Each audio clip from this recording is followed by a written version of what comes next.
আমাদের উপজেলা ফরিদগঞ্জের মধ্যে বহু প্রাচীন ও সুন্দরতম ঈদগাহ হচ্ছে ধানুয়া কেন্দ্রীয় ঈদগাহ, যা সেই ব্রিটিশ আমল থেকে পরিচালিত হয়ে আসছে। নদীর কূল ঘেঁষে এত সুন্দর পরিবেশে আমাদের ফরিদগঞ্জে আর কোনো ঈদগাহ আছে কিনা তা আমার জানা নেই। ফরিদগঞ্জ থেকে চাঁদপুর যাওয়ার পথে রাস্তার পাশে অনেকেরই নজরে আসে এই ঈদগাহটি। তবে এই ঈদগাহ সম্পর্কে রয়েছে বহুত প্রাচীনতম ইতিহাস। তো এই ঈদগাহ সম্পর্কে জানবো এই মুরব্বীর কাছে।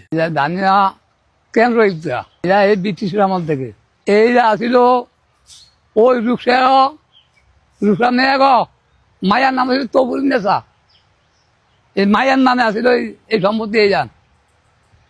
তো এই সম্পত্তি এক অন্য কেউ জোরে খাইতে চাইছিল, এরপরে মায়ায় পপ লেখা দিয়া গেছে ঈদগার জন্য। মানুষ হয়, হাউসফুল মানুষ হয় আড়ে না পর্যন্ত, জায়গা দেওয়া যায় না। আর আশা আছে আল্লাহ দেওয়া চায় এই ফিরাত দিয়া এস করে দিলাম। বহুত লোক আছে মানুষ নামাজ, তো বড় জমা তো সবাই যায়।